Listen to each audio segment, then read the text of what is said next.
하나님의 은혜와 평강이 오늘도 여러분의 삶의 자리마다 함께 하시기를 기원합니다. 기도하겠습니다. 하나님 아버지, 토요일입니다. 오늘도 말씀으로 하루를 또한 지난 한 주를 돌아보게 하시니 감사합니다. 겸허한 마음으로 하나님의 은혜를 구하오니 우리 속에 성령 하나님께서 찾아오셔서 살피고 점검받고 회복되고 결단하는 복된 이 아침 되게 하옵소서. 무엇보다도 말씀을 통해 들려주시는 거룩한 음성에 귀를 기울이는 복된 이 아침 되게 하옵소서. 예수님의 이름으로 기도하옵나이다. 아멘. 오늘 함께 보실 하나님의 말씀은 이사야서 31장 1절로 9절입니다. 이사야서 31장 전문을 저와 여러분들이 같이 읽겠습니다. 도움을 청하러 애굽으로 내려가는 자들은 화 있을진저 그들은 말을 의지하며 병거의 많음과 마병의 심히 강함을 의지하고 이스라엘의 거룩하신 이를 앙모하지 아니하며 여호와를 구하지 아니하나니 여호와께서도 지혜로우신즉 재앙을 내리실 것이라. 그의 말씀들을 변하게 하지 아니하시고 일어나사 악행하는 자들의 집을 치시며 행악을 돕는 자들을 치시리니 애굽은 사람이여 신이 아니며 그들의 말들은 육체여 영이 아니라. 여호와께서 그의 손을 펴시면 돕는 자도 넘어지며 도움을 받는 자도 엎드러져서 다 함께 멸망하리라. 여호와께서 이같이 내게 이르시되 큰 사자나 젊은 사자가 자기의 먹이를 움키고 으르렁거릴 때에 그것을 치려고 여러 목자를 불러왔다 할지라도 그것이 그들의 소리로 말미암아 놀라지 아니할 것이요 그들의 떠듬으로 말미암아 굴복하지 아니할 것이라. 이와 같이 나 만군의 여호와가 강림하여 시온산과 그 언덕에서 싸울 것이라. 새가 날개치며 그 새끼를 보호함같이 나 만군의 여호와가 예루살렘을 보호할 것이라. 그것을 호위하며 건지며 뛰어넘어 구원하리라 하셨느니라.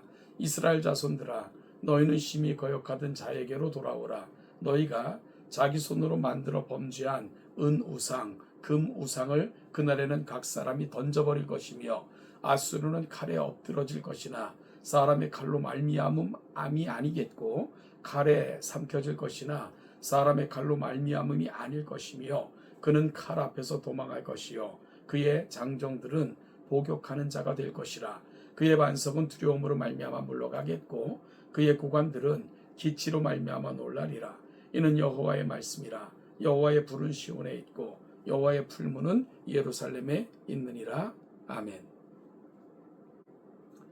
사람들이 눈앞에 펼쳐지는 것으로 판단하고 결정할 때는 이미 늦은 경우가 많습니다. 그래서 소 잃고 외양간 고친다 라는 속담도 있는 것이고요. 어찌 보면 성경은 소 잃기 전에 외양간을 고치라 라는 메시지라는 생각을 해봅니다. 특히 선지자들의 음성은 그 절박함이 곳곳에 묻어 있습니다. 오늘은 그 절박한 선지자들의 음성을 통해 하나님의 마음을 헤아려 보는 그런 귀한 시간이 될 수 있기를 간절히 소망합니다. 오늘 본문은 1절부터 3절 그리고 4절부터 9절로 나누어 살필 수가 있습니다.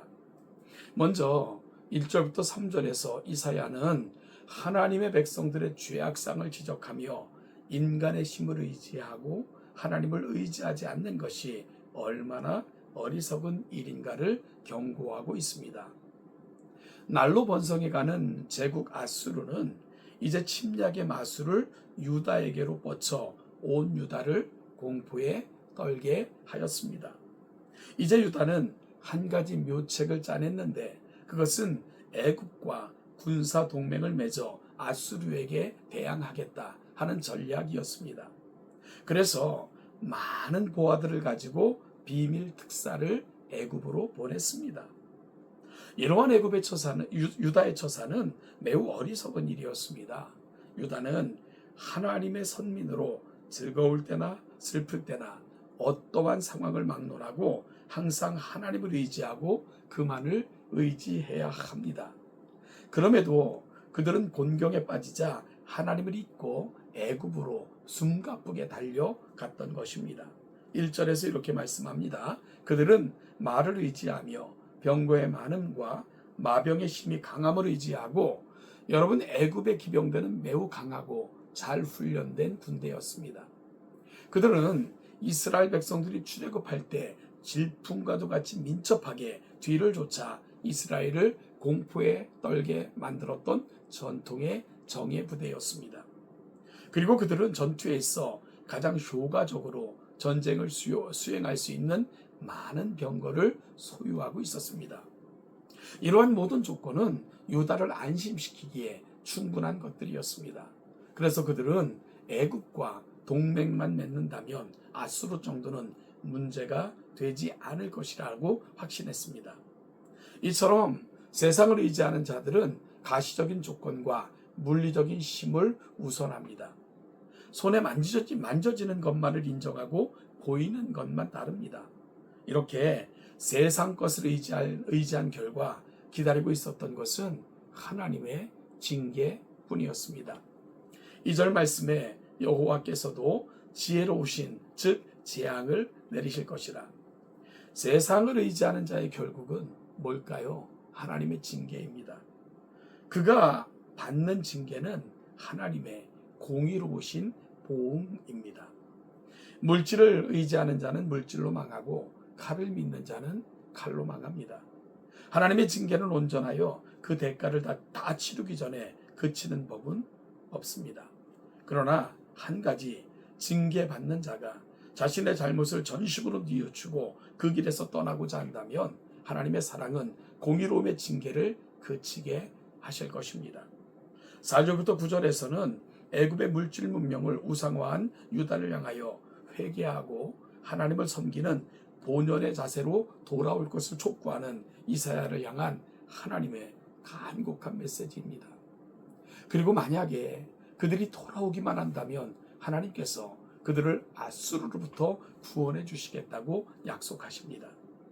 아주 선명한 이미지인 먹이를 움킨 사자처럼 새끼를 보호하는 자기 백성의 거처인 예루살렘을 침략하는 자들을 공격하시고 자기 백성을 호위하시고 구원하시겠다 약속하십니다. 그러니 하나님을 말고 다른 것을 의지하거나 하나님의 뜻을 거스리는 것보다 인생들에게 가장 위험하고 어리석은 선택은 없을 것입니다. 하나님께서 가장 노여워하는 성도의 불평이 있다면 애굽으로 돌아가자라는 말일 거예요. 선민 이스라엘 백성들은 하나님의 은혜로 출애굽한 지 3일도 채 안 되어 광야 교회의 불평을 품고 이 불평을 하기 시작했던 건 오랜 역사 속에서 이루어졌던 사건이었습니다. 걸핏하면 애굽의 생활과 문명에 대한 회고로 넋두리를 하면서 광야의 생활과 비교하며 끊임없이 애굽으로 돌아가자 하면서 외쳤던 것이 그들의 모습이었습니다. 여러분, 이들의 불신앙은 결국은 가나안 땅을 정복한 후에 40일 후에 되어졌던 보고회에서 결국은 하나님께서 그 땅을 주시겠다고 하는 약속을 잊고 애굽으로 돌아가야 한다고 건의했던 사람들의 말을 좇은 결과 그들은 광야가 축복의 땅이 아닌 바로 그들의 무덤이 되어버리고 말았습니다. 우리가 꼭 기억해야 됩니다. 그래서 이사야 선지자는 8절 9절에서 다음과 같이 선포합니다. 하나님 앞에서 아수르는 적수가 되지 못한다는 것, 그리고 하나님과 맞서려고 하는 오만함은 철저한 파멸을 부를 것을 말씀하고 있습니다. 기고만장하던 아수르의 장병들은 강제 노동을 하는 신세가 되고요, 왕은 두려워 달아나고 겁에 질린 지휘관들도 깃발을 버리고 도망하게 될 것이라고 말씀하십니다. 이것이 이스라엘이 의지하려고 했던 열국의 형편이고 결국입니다. 따라서 여러분, 오늘 본문 말씀을 통해서 우리가 정말 가슴에 담아야 되는 메시지가 뭘까요? 우리가 진짜 두려워해야 될 분은 여호와뿐이십니다. 또한 우리가 의지해야 될 유일한 대상도 여호와 하나님뿐이십니다. 그런데 이스라엘 백성들은 하나님을 두려워하지 않고 이웃 나라들을 두려워하면서 이웃 나라들의 귀해하는 것이 힘이고 또한 그들의 방법이라 생각을 했습니다. 그 모든 것을 주관하시는 하나님을 못 쳤던 거죠. 그들에게 호의를 얻는 것이 은혜 받고 복 받는 길이라 생각을 했습니다. 복의 근원 되시는 하나님을 놓치고 잊은 것이지요. 오늘 우리가 서 있는 자리는 어디일까요?